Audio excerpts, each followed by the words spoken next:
Na mtazamaji wangu, taarifa hii ambayo imeweza kutolewa na jeshi la polisi hivi sasa limeweza kuweka hofu kubwa kwa idadi kubwa ya Watanzania, hasa ikiwa imeweza kusalia siku moja maandamano ya Sabasaba yaweze kufanyika. Kwani mtazamaji wangu, jeshi la polisi hivi sasa limeweza kufichua ya kwamba kuna mpango wa siri ya kwamba kuna baadhi ya makundi ya watu wachache wanaozidi kutumia mitandao ya kijamii kuhamasisha vurugu, vifo kwa viongozi na wananchi, pamoja na mpango wa kushambulia askari ili kupora silaha, na pia moja kwa moja lengo la watu hao kuvuruga amani ya nchi. Habari hii imeweza kutolewa hivi sasa, jambo ambalo linazidi kuweka hofu kubwa kuhusiana na maandamano ya Sabasaba, ila kuna hii hapa siri nzito ambayo imeweza kujitokeza baada ya kauli hiyo iliyoweza kutolewa. Ila kabla niweze kukufahamisha zaidi, kwanza kabisa mtazamaji wangu, ni vema wewe hapo kuelekea moja kwa moja kwa ukurasa rasmi wa mtandao wa YouTube uweze kubonyeza maneno yaliyoandikwa subscribe chini ya video hii. Muhimu kabisa uweze kulike na kushare video zetu kwa makundi mawili ama matatu. Naam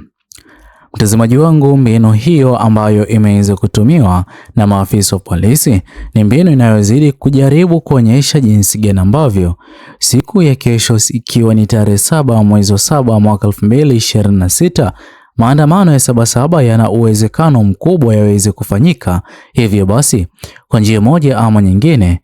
uongozi ulioko madarakani unazidi kutafuta mbinu za kila aina ili kujaribu kuzuia waandamanaji wasiweze kutoka katika maandamano hayo ya Sabasaba. Ila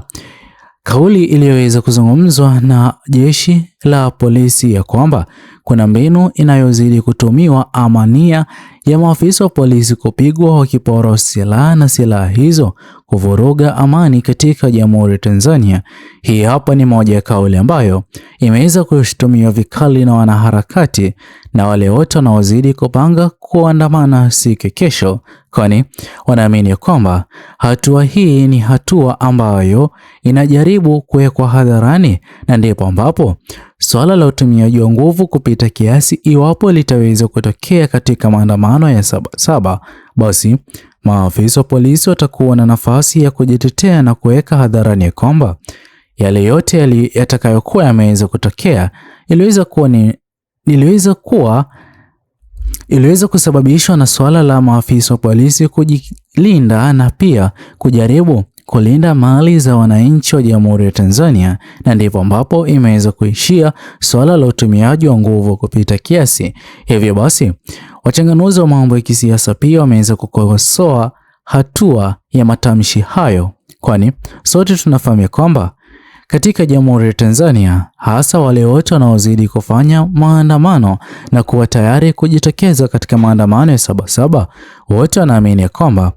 maandamano hayo yataweza kuwa ya amani na pia hakuna uporoaji wa mali za mtu yeyote yule, haijalishi iwapo yuko serikalini ama hayupo serikalini. Hivyo basi, wachanganuzi wa mambo ya kisiasa wanazidi kuweka hadharani kwamba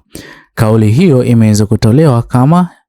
maneno ambayo yataweza kuja kutumiwa kwa maafisa wa polisi kutetewa iwapo waandamanaji wataweza kukutana na suala la utumiaji wa nguvu kupita kiasi, jambo ambalo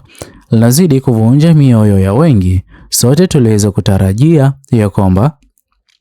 maafisa wa polisi katika serikali ya CCM wangeweza kuwa mstari wa kwanza kueneza ujumbe mzuri na hata kuweka ahadi ya kwamba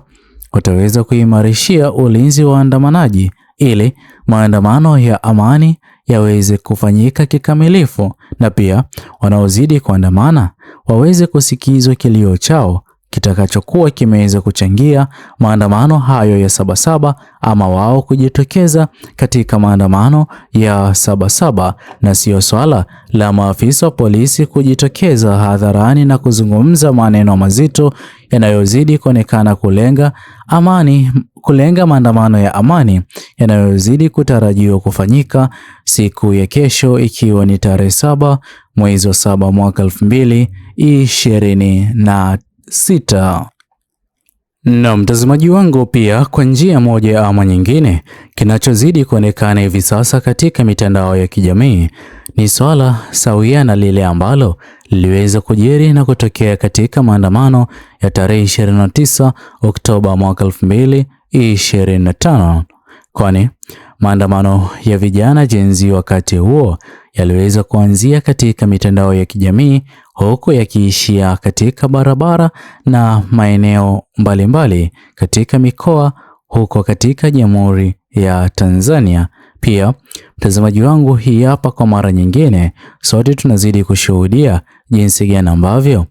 gumzo zito hivi sasa kila kona ni maandamano ya Sabasaba yanayozidi kuzungumziwa, na pia huenda tukaweza kushuhudia kwa mara nyingine maandamano ya amani kufanyika katika Jamhuri ya Tanzania, ila kauli zilizoweza kutolewa na maafisa wa polisi kutokana na swala la watu ama kundi la watu wachache linalozidi kupanga njama ya kuvuruga amani kupitia kupiga maafisa wa polisi na kuchukua silaha zao.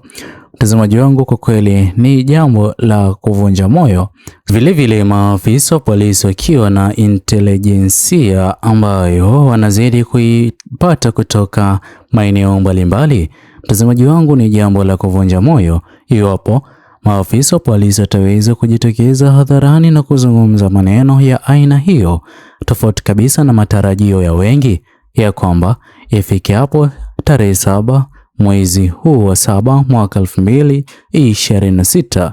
kwa ajili ya tukio lililoweza kutokea mwaka 2025 lisiweze kujirejelea kwa mara nyingine. Wengi walikuwa wakitarajia maafisa wa polisi kuwa mstari wa mbele kwa ajili ya kuweka ulinzi kwa waandamanaji ili maandamano ya amani kwa mara ya kwanza yaweze kushuhudiwa katika Jamhuri ya Tanzania, na ndipo ambapo moja kwa moja kutakuwa na habari njema, na hata uongozi ulioko madarakani kwa mara nyingine huenda ukaweza kusababisha baadhi ya Watanzania waliokuwa wameweza kupoteza imani na uongozi huo kuanza kuamini. Ila kama ni swala la aina hii lililoweza kuzungumzwa na maafisa wa polisi, hii hapa mtazamaji wangu inazidi kuashiria na kuonyesha shida kubwa iliyoko katika Jamhuri ya Tanzania. Yaani uongozi mzima ulioko madarakani hauko tayari kuachia maandamano ya amani yaweze kufanyika, bali unazidi kutoa amri kali kwa maafisa wa polisi ili kujaribu mbinu za kila aina kuzima maandamano ya Sabasaba. Ila sote tunafahamu kwamba hatua na kile kinachozidi kuonekana katika mtandao wa kijamii ni picha sahihi ama picha iliyokuwa sawia na ya maandamano ya Oktoba 29. Hivyo basi huenda tukaweza kushuhudia, ila wengi wameweza kukosoa taarifa iliyoweza kutolewa na maafisa wa polisi ya kwamba kuna nia ya maafisa wa polisi kupigwa siku ya maandamano, silaha hizo kuporwa na pia ziweze kutumika kuvuruga amani katika Jamhuri ya Tanzania. Je, mtazamaji wangu, wewe mtazamo wako ni upi kwa kauli hiyo iliyoweza kutolewa na afisa huyo wa polisi? Usisahau kusubscribe, like, comment na kushare video zetu. Bye bye until the next video.